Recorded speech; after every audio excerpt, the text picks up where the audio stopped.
Jadi salah satu rahasia kenapa Pak Harto bisa bertahan 32 tahun adalah beliau bisa menjaga stabilitas harga beras utamanya. Yang lain akan ikut harga beras. Jadi inflasi ini amat penting sekali juga untuk meningkatkan popularitas pemimpin daerah.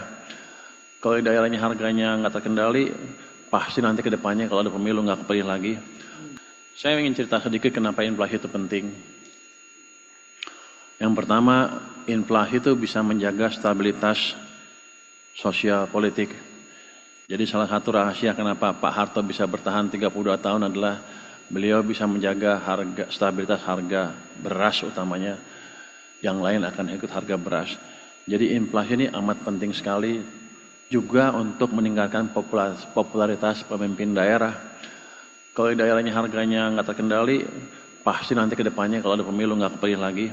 Kalau bapak-bapak ibu bisa mengendalikan harga di daerah, hampir pasti bisa kepilih lagi tanpa embel-embel yang lain ya. Jadi perut masih merupakan alat politik utama di Indonesia ya. Itu yang pertama. Yang kedua, kenapa dulu kita desain TPID dan TPI, Tim Pengendalian Inflasi Pusat Pak? Karena waktu itu kan Bank Sentral sama pemerintah terpisahkan. Bank Sentral kebijakannya adalah inflation targeting regime. Jadi bunga dikendalikan sesuai dengan inflasi atau bunga untuk mengendalikan inflasi. Biasanya sih bunganya berapa persen di atas inflasi. Jadi kalau inflasinya misalnya 7, dia bunga acuannya bisa 8 atau lebih sedikit. Itu bunga acuan. Bunga pinjamannya lebih tinggi lagi.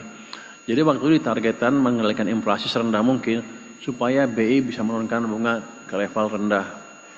Akibatnya bunga pinjaman harusnya pelan-pelan turun juga. Itu akan mendorong perekonomian. Kenapa?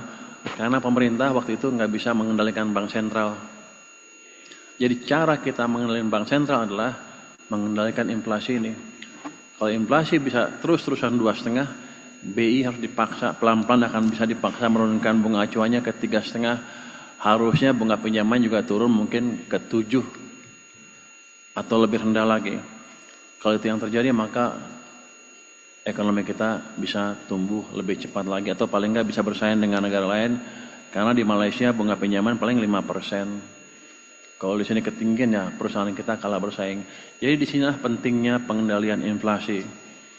Selain tadi harga, perut dan lain-lain, tapi kita ingin meningkatkan daya saing ekonomi kita dibanding dengan ekonomi negara-negara tetangga kita. Jadi TPID itu seperti nggak penting, tapi sebenarnya amat penting sekali. Keterjangkauan harga di berbagai wilayah juga membaik karena pasokan lancar dan distribusi antar daerah semakin efisien. Kerjasama perdagangan antar daerah terbukti jadi faktor penting. Daerah yang aktif membangun jaringan pasokan lintas wilayah, inflasinya jauh lebih stabil. Tapi kita tidak boleh lengah. Tekanan harga pangan dan energi bisa datang kapan saja, terutama menjelang akhir tahun atau musim tanam baru. Karena itu, sinergi antara TPIP dan TPID harus terus diperkuat. Kita perlu kebijakan yang terukur dan responsif, bukan hanya menjaga harga, tapi juga memastikan ketersediaan barang dan kelancaran distribusi. Jadi tugas kita sekarang bukan hanya menahan inflasi tetap rendah, tetapi juga menjaga stabilitas harga dan pasokan secara berkelanjutan. Bapak Ibu hadirin yang saya hormati, realisasi transfer ke daerah tahun 2025 seperti disebutkan oleh Pak Tito tadi meningkat dan mencapai 644,9 triliun rupiah atau sekitar 74,2% dari pagu. Ini artinya dana yang dialokasikan pusat untuk daerah sudah tersedia dan siap digunakan untuk mendukung pembangunan di masing-masing wilayah. Kalau kita lihat lebih rinci, realisasi dana bagi hasil naik cukup signifikan, terutama karena adanya pembayaran kurang bayar DBH sebesar 18,5 triliun rupiah, serta perubahan kebijakan penyaluran yang memperkuat posisi kas daerah. Sementara itu, realisasi dana alokasi umum sedikit lebih rendah karena beberapa daerah belum mengajukan rencana pembayaran DAU atau gaji PPPK. Di sisi lain, DAK non-fisik justru lebih tinggi, terutama karena penyaluran langsung tunjangan profesi guru dan peningkatan kepatuhan pelaporan realisasi penggunaan dana. Jadi pesan saya yang sederhana adalah dananya sudah ada, segera gunakan, jangan tunggu akhir tahun, gunakan untuk pembangunan yang produktif dan bermanfaat langsung bagi masyarakat. Next. Kalau kita lihat realisasi pendapatan asli daerah atau PAD mengalami kontraksi sebesar 10,86% dibanding tahun lalu. Total PAD tercatat 253,36 triliun rupiah, turun dari 284,22 triliun rupiah pada periode yang sama tahun 2024. Penurunan terbesar ada di pajak daerah yang turun sekitar 10,24%, terutama karena kebijakan penghapusan bea balik nama kendaraan bermotor untuk penyerahan kendaraan kedua dan seterusnya. Retribusi daerah justru naik 4,6%, antara lain karena kenaikan retribusi layanan kesehatan. Dan ini langkah baik, artinya sektor jasa publik masih bergerak. Tapi di sisi lain, pengelolaan kekayaan daerah yang dipisahkan turun hampir 9% karena dividen BUMD berkurang dan lain-lain. PAD yang sah juga turun tajam, lebih dari 30% akibat perubahan pencatatan pendapatan BLUD menjadi retribusi. Kalau mau PAD naik, aktivitas ekonomi daerah harus digerakkan. Dorong sektor produktif, permudah izin, hidupkan UMKM, dan pastikan pelayanan publik benar-benar efisien.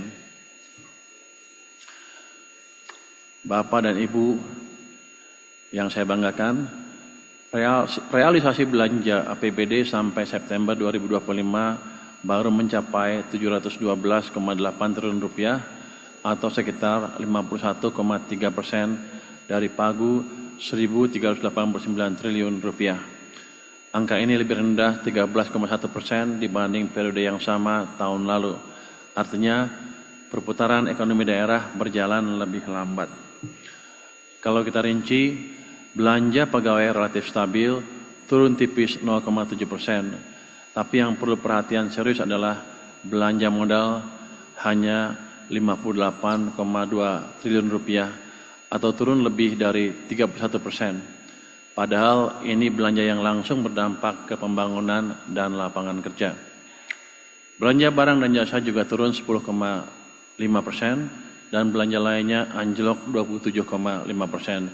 Jadi memang terlihat ada perlambatan eksekusi di banyak pos. Saya ingin tekankan bahwa percepatan realisasi belanja, terutama yang produktif, harus diutamakan dalam 3 bulan terakhir tahun ini. Uang daerah jangan dibiarkan mengendap di kas atau deposito. Kalau uangnya bergerak, ekonomi ikut hidup dan masyarakat langsung merasakan manfaatnya. Jadi saya dengar tadi Pak Tito bilang uangnya ditumpukan sampai akhir tahun ya Pak ya? Karena bayarnya di akhir tahun kan, kontraktor-kontraktor itu. Tapi katanya daerahnya naruhnya di bank pembangunan pusat seperti di Jakarta, Bank Jakarta. Itu kan daerahnya uangnya nggak ada uang jadinya. Banknya nggak bisa muterin tuh, nggak bisa meminjamkan di sana. Harusnya walaupun nggak dibelanjakan, biar aja uangnya di daerah, jadi bank daerah bisa nyalurkan ke bisnismen atau pelaku usaha di kawasan itu. Jadi selalu kita bertanya-tanya tuh, kenapa uang di pusat terus numpuknya? Kalau kita sebar ke daerah dan uangnya balik lagi ke pusat, nggak ada gunanya tuh untuk daerah. Jadi ke depan harus dipikirkan lagi supaya uang tetap bertahan di daerah. Kalau bank daerahnya kurang bagus ya dibetulin supaya lebih bagus kinerjanya. Tapi kalau uangnya di pusat terus ya bank daerah juga nggak bisa napas. Dan yang penting adalah pembangunan daerahnya oleh swasta yang pinjam ke bank, kalau uangnya di sana menjadi terhambat. Pemerintah pusat sudah menyalurkan dana ke daerah dengan cepat. Sekarang giliran Pemda memastikan uang itu benar-benar bekerja untuk rakyat. Next. Realisasi belanja APBD sampai dengan triwulan ketiga tahun ini masih melambat. Rendahnya serapan tersebut berakibat menambah simpanan uang Pemda yang nganggur di bank sampai 234 triliun rupiah. Jadi jelas ini bukan soal uangnya tidak ada, tapi soal kecepatan eksekusi. Tadi Pak Tito bilang bedanya dengan catatan di itu ada 18 triliun ya Pak ya, kalau dari kas daerah. Justru saya jadi tanya-tanya, 18 triliun itu kemana? Karena kalau bank sentral pasti ngikut, itu dari bank-bank di seluruh Indonesia termasuk di BI, segitu tercatat.